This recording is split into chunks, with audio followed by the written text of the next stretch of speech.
ਤੇ ਇਹ ਦੱਸੋ ਕਿ ਤੁਸੀਂ ਜਿਸ ਟਾਈਮ ਲਾਈਵ ਪਾਉਂਦੇ ਹੋ ਤੁਹਾਡੇ ਨਾਲ ਕਾਫੀ ਹਾਦਸਾਤ ਵੀ ਪੇਸ਼ ਆਉਂਦੇ ਹੋਣੇ ਨੇ, ਲੋਕ ਥੱਲੇ ਬਦਤਮੀਜ਼ੀ ਵੀ ਕਰਿੰਦੇ ਹੋਣੇ ਨੇ, ਗਲਤ ਗਲਤ ਕਮੈਂਟ ਵੀ ਕਰਿੰਦੇ ਹੋਣੇ, ਤਾਂ ਤੁਸੀਂ ਉਸ ਨੂੰ ਕਿਸ ਤਰ੍ਹਾਂ ਹੈਂਡਲ ਕਰਿੰਦੇ ਹੋ? अगर मैं तो सच्ची दसा क्योंकि मन तो हर बंदा जानता है झूठ बोलना तो इंजे बंदे आखे सन भी फिल्मां पैंदी पई है तो ऐसी गल कोई नहीं, फिल्मां शिल्मां मैं कदी नहीं पाइयां।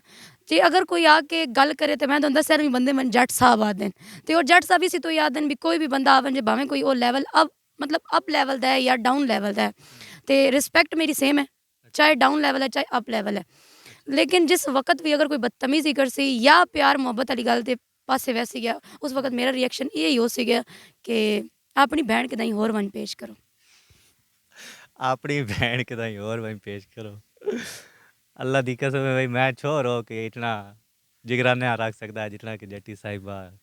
ऑन द ब्रोड रख दियां। खैर है इनाम दी जनाब जी, एक हिम्मत है इनाम दी, ये आला ज़र्फ है।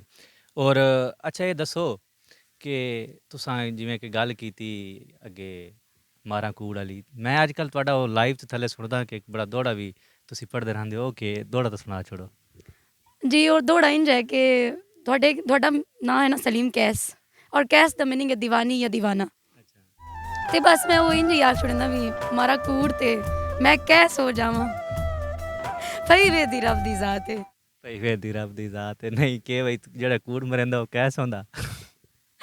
नहीं ऐसी कोई गल नहीं है कि कूड़ मारे ते कैस, मतलब मैं कूड़ मारा ते दीवानी हो वंजा, मतलब पागल हो वंजा ते पई वे दी रब दी जात है जी। भाई वे दी रब दी जात है। अच्छा तो ये दसो सन कि लाइव तो तुसी कितने कमा रहे हो? अल्हम्दुलिल्लाह मैं जिस वक्त स्टार्टिंग की आई ना उस वक्त स्टार्टिंग च 50-60 हज़ार रुपया महीने मंथली मैं कट लेंदी आस। लेकिन शुक्र अल्हम्दुलिल्लाह मैं तकरीबन 3 मंथ होया काम करदियां पे तो मैं अपना 23 लाख रुपया का घर लिया। अच्छा टिकटॉक लाइव तू? जी अल्हम्दुलिल्लाह शुक्र अल्हम्दुलिल्लाह मैं 23 लाख का घर जेड़ा ना वो अपनी टिकटॉक इनकम तो मैं लिया। माशाल्लाह माशाल्लाह, बहुत अच्छी अचीवमेंट है जी। अल्लाह मजीद तुहानू बरकतां देवे, दिन रात तुहानू होर तरक्कियां नसीब करे। तो ये दसो कि खाली तुहाडे नाम नाल जेड़ा जट्टी लग्गे होया जी, तुसी वाकई जट्टी हो? मतलब एक जट्टी आम कॉन्सैप्ट गिणिया वैंदा कि वो अनपढ़ होंदे न, क्या तुसी पढ़े लिखे हो या अनपढ़ ही हो? नहीं ऐसी कोई गल नहीं है कि सिर्फ मैं कंसैप्ट वाइज जट्टी हाँ, नहीं मेरी कास्ट भी जट्टी है, मैं जट्टी हाँ। तो दूसरी गल ये भी नहीं भी मैं कोई अनपढ़ जट्टी हाँ। अल्हम्दुलिल्लाह मैट्रिक किया भी बायो साइंस नाल मैट्रिक किया। अच्छा बायो मैट्रिक नाल साइंस नाल कीते हो, और तुसी पंजाबी एडियां टॉप क्लास दी बोलदे हो कि महसूस ही नहीं होंदा कि कोई साइंस दी या बायो दी स्टूडेंट है पढ़ी लिखी है? मैंने तो इंज लगदा कि तुसी पंजाबी पढ़े होने हो या तुहाडा सारा कल्चर ही पंजाबी होना। जी अल्हम्दुलिल्लाह वैसे साडा कल्चर जो है ना वो पंजाबी ही है, बिल्कुल पंजाबी है। लेकिन मैं दरअसल लाहौर भी रह के आई हूँ, तो मैं तकरीबन 12 साल लाहौर रह के आई हूँ। उस तो बाद मैं इत्थे आई हूँ, पहले पढ़ाई उत्थों दी आई बात इत्थों दी हो गई, तो मतलब दोनों चीज़ां हैं विच सेम। तो पंजाबी तो वेखो ना बात साडी मादरी जबान है, वो तो साडी कदाई नहीं वैंदी, वो तो सानूं आउंदी है तो सेम। और दूसरी गल है कि मैं पंजाबी की वजह तो बहुत ज़्यादा फेमस हाँ। मेरी पंजाबी जी मैं बोलती हाँ तो बंदे बहुत ज़्यादा पसंद भी है। और उर्दू साडी जबान नहीं है, साडी जबान पंजाबी है। पंजाबी ज़ुबान है लेकिन पंजाबी नूं अजकल इतना प्रमोट नहीं किया जा रहा, और ये बड़ी खुशी की गल है कि साढ़े वास्ते कि तुसां एक लड़की हो कि अपनी पंजाबी ज़ुबान नाल मुहब्बत रखते हो और पंजाबी ज़ुबान नूं प्रमोट कर रहे हो। उस तो बाद तुसी अपना शहर सरगोधा नूं प्रमोट किया, बड़ा ये एक साढ़े वास्ते एजाज़ की गल है, फ़ख्र की गल है। अल्लाह पाक तुहानूं मजीद बरकतां देवे। तो इस तो इलावा कोई ऐसा तुहाडी ज़िंदगी दे विच एक खास वाक़या होवे जेड़ा तुहानूं ज़्यादा इस टाइम भी दुखी कर देंदा होवे, याद आवे तां कोई है ऐसा वाक़या तो सानूं सुणाओ। वाकया मेरी ज़िंदगी का तकरीबन 18 साल तो शुरू होंदा है, उस तो बाद आज ताईं सुख ही कोई ऐसा सुख इतना सारा है कि अल्हम्दुलिल्लाह कि इतनी ज़्यादा गल्लां तो बावजूद भी मैं जड़ा ना अपने आप ते चलदी ही वैनी रुकदी ना पे ते अल्लाह पाक दी ज़ात मन बुलंदियां ते लई ही वैंदी है। लेकिन दुखी करने वाला ये है कि 18 साल की उम्र च शादी हुई है। अच्छा तुसी शादीशुदा हो? ना करो, क्यों झूठ बोल रहे हो ऑन द कैमरा? भाई तुसी शादीशुदा है, शादीशुदा लगदी है यार। जी अल्हम्दुलिल्लाह मेरी शादी हुई है। मैं उस वक्त होई आई? जी है इस वक्त मैं डाइवोर्स्ड हाँ। 2018 च मेरी शादी हुई है, मैं 18 साल दी आस्ते जी ते 19 साल की उम्र में मेरा डाइवोर्स हो गया। केह् वजह बनी है? वजह अगर वेखी वंजे ते अजकल दे मर्दन एक औरत ते खलो नहीं सकते, सीधी जी साफ सुथरी गल दसां ते मर्दन हुण मैं आखसां भी हुण सारे आखसन भी यार सारे मर्द इक्को जेहे भी नहीं है। नहीं होंदे, लेकिन वो बानो कुतिया तो तुहाडी गल करन तो पहले मैं एक छोटा जिहा अर्ज कर देवां कॉल है कि बानो कुदसिया फरमांदियां कि औरत ज़ात अगर किसी ਨੂੰ ਆਦੀ ਹੈ ਨਾ ਕਿ ਸਾਰੇ ਮਰਦ ਇੱਕੋ ਜਿਹੇ ਹੁੰਦੇ ਨੇ ਤੇ ਉਹਦਾ ਮਤਲਬ ਇਹ ਨਹੀਂ ਕਿ ਉਸਨੇ ਸਾਰੇ ਮਰਦਾਂ ਨੂੰ ਆਜ਼ਮਾਇਆ ਹੋਇਆ ਨਹੀਂ ਬਲਕਿ ਉਹਦਾ ਮਤਲਬ ਇਹ ਹੁੰਦਾ ਕਿ ਉਸਨੇ ਇੱਕ ਮਰਦ ਦੇ ਵਿੱਚ ਆਪਣੀ ਪੂਰੀ ਦੁਨੀਆ ਵਸਾਈ ਹੋਈ ਹੁੰਦੀ ਹੈ ਇੱਕ ਮਰਦ ਨੂੰ ਹੀ ਉਹ ਆਪਣੀ ਪੂਰੀ ਦੁਨੀਆ ਸਮਝਦੀ ਹੈ ਜਿਸ ਦੀ ਵਜ੍ਹਾ ਤੋਂ ਅਗਰ ਉਹ ਮਰਦ ਉਹਦੇ ਨਾਲ ਧੋਖਾ ਕਰ ਰਹਿੰਦਾ ਉਹਦੇ ਨਾਲ ਫਰਾਡ ਕਰਿਆਂਦਾ ਉਹਨੂੰ ਡਿਸਹਾਰਟ ਕਰਿਆਂਦਾ ਤਾਂ ਉਸ ਦਾ ਦੁਨੀਆ ਦੇ तमाम ਮਰਦਾਂ ਦੇ ਉੱਤੋਂ ਇਤਬਾਰ ਉੱਠੀ ਵੈਂਦਾ ਲਿਹਾਜ਼ਾ ਇਸ ਵਾਸਤੇ ਮੈਂ ਜਿਤਨੇ ਵੀ ਵੇਦੇ ਪਏ ਉਹਨਾਂ ਦੇ ਅੱਗੇ ਗੁਜ਼ਾਰਿਸ਼ ਕਰਿਆ ਸਾਂ ਕਿ ਕਦੀ ਕਿਸੇ ਦੇ ਦਿਲ ਨਾਲ ਖਿਲਵਾੜ ਨਹੀਂ ਕਰਨਾ ਕਦੀ ਕਿਸੇ ਦੇ ਨਾਲ ਐਸੀ ਹਰਕਤ ਨਹੀਂ ਕਰਨੀ ਕਿ ਤੁਸੀਂ ਆਪਣੇ ਆਪ ਨੂੰ ਵੀ ਤੇ ਨਾਲ ਪੂਰੀ ਦੁਨੀਆ ਦੇ ਮਰਦਾਂ ਨੂੰ ਵੀ ਬਦਨਾਮ ਕਰੋ ਅੱਛਾ ਹੁਣ ਤੁਸੀਂ ਆਪਣੀ ਗੱਲ ਕੰਟੀਨਿਊ ਕਰੋ ਹਾਂਜੀ ਮੇਰੀ ਸ਼ਾਦੀ ਹੋਈ ਹੈ ਤਕਰੀਬਨ 2018 ਵਿੱਚ ਤੇ ਡਾਈਵੋਰਸਡ ਮੇਰਾ 2019 ਚ ਹੋ ਗਿਆ ਸੀ ਤਕਰੀਬਨ ਉਹ ਇੰਜ ਵਜ੍ਹਾ ਹੈ ਕਿ ਇੱਕ ਤੇ ਉਹ ਲੜਕਾ ਜਿਹੜਾ ਹੈ ਨਾ ਮੇਰੀ ਗਲਤੀ ਹੋ ਗਈ ਹੈ शायद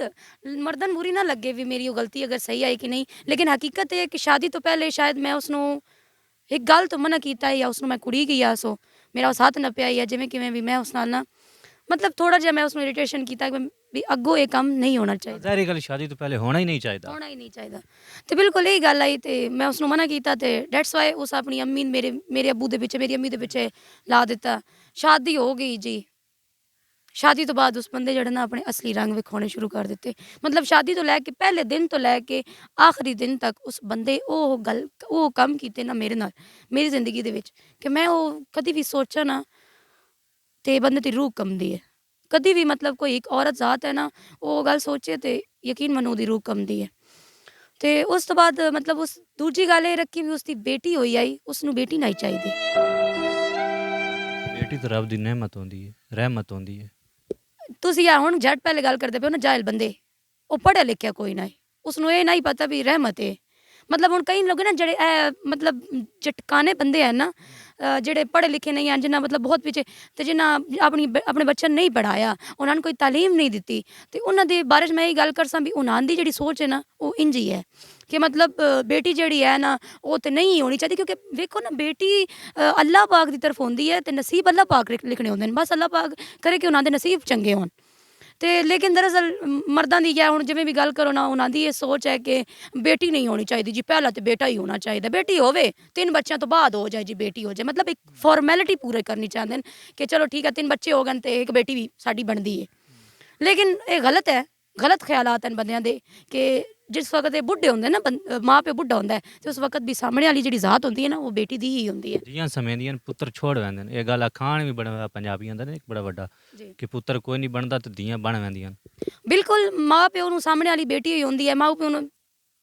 ਹੱਥ मतलब उन्होंने करना तो वो भी मतलब उन्ना ही करना है बेटियां ही पुत्र तीन जो होंगे ना तो तादन में थोड़ा दूर होके तेरे को बो होंदी पई है तो ये सिस्टम है लेकिन पता नहीं साडी जनरेशन ऐसी है या जी गुजर गई है या पता नहीं अगू आने वाली जनरेशन अच्छी होवे क्योंकि हर माँ प्यो जो हूँ अपने बच्चों पढ़ा रहा है उन्हों की अच्छी अच्छी तालीम कर रहा है तो शुक्र अलहमदुलिल्ला पता नहीं अगू आने वाली जनरेशन इंज ना हो सी जिमें कि ਚਲੋ ਅੱਲਾਹ ਪਾਕ ਮਜ਼ੀਦ ਚਲੋ ਜੋ ਤੁਹਾਡੇ ਨਾਲ ਹੋ ਚੁੱਕਿਆ ਉਹ ਤਾਂ ਹੋ ਚੁੱਕਿਆ ਮਜ਼ੀਦ ਅੱਗਾ ਅੱਲਾਹ ਪਾਕ ਤੁਹਾਨੂੰ ਆਸਾਨੀਆਂ ਪੈਦਾ ਫਰਮਾਏ ਤੁਹਾਡੇ ਵਾਸਤੇ ਤੇ ਇਹ ਦੱਸੋ ਕਿ ਹੁਣ ਅੱਗਾ ਦਾ ਤੁਹਾਡਾ ਕੀ ਫਿਊਚਰ ਪਲਾਨ ਕੀ ਹੈ ਜੇ ਕੋਈ ਤੁਹਾਨੂੰ ਐਸਾ ਤੁਹਾਡਾ ਬਹੁਤ ਵੱਡਾ ਫੈਨ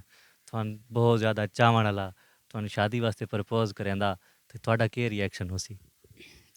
सलीम क्या है सर गल इंज है कि जो शादी ते प्रपोज वाली गल है ना तकरीबन 5 साल हो गए मैंने सोशल मीडिया ते तुहाडी सोच हो सी कि कितने मर्द आन के मैं ना आख्या होना है लेकिन एक मर्द भी जिहड़ा है ना वो इस गल ते पूरा नहीं उतरिया ਨਹੀਂ ਕਿਵੇਂ ਪੂਰਾ ਨਹੀਂ ਉਤਰਿਆ ਕੀ ਚਾਹੁੰਦੇ ਕੀ ਹੋ ਤੁਸੀਂ ਤੁਹਾਡੀ ਕੀ ਡਿਮਾਂਡਸ ਹਨ डिमांड की गल नहीं है डिमांड तो हट के भी कोई बंदा इस गल ते पूरा नहीं उतर सकिया डिमांड मेरी एक बेटी है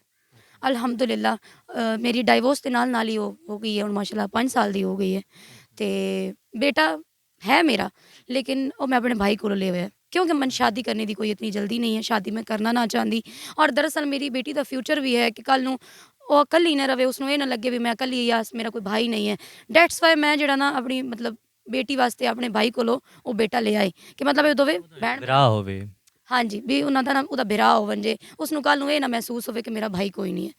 ਤੇ ਸੇਮ ਐਨ ਮਤਲਬ ਉਹ 2 ਸਾਲ ਦਾ ਹੈ ਉਹ 5 ਸਾਲ ਦੀ ਹੋ ਗਈ ਹੈ ਮਾਸ਼ਾਅੱਲਾ ਸ਼ੁਕਰ ਅਲਹਮਦੁਲਿल्लाह ਤੇ ਬਾਕੀ ਰਹੀ ਗੱਲ ਮਰਦਾਂ ਦੀ ਪ੍ਰਪੋਜ਼ ਵਾਲੀ ਤੇ ਆ ਕੇ ਕਈਆਂ ਬੰਦੇ ਆਖਿਆ ਵੀ ਤੂੰ ਮੈਨੂੰ ਬੜੀ ਸੋਹਣੀ ਲੱਗਦੀ ਹੈ ਤੇ ਕਾਸ਼ ਤੂੰ ਮੈਨੂੰ ਪਹਿਲੇ ਮਿਲੀ ਹੋਵੇਂ ਆ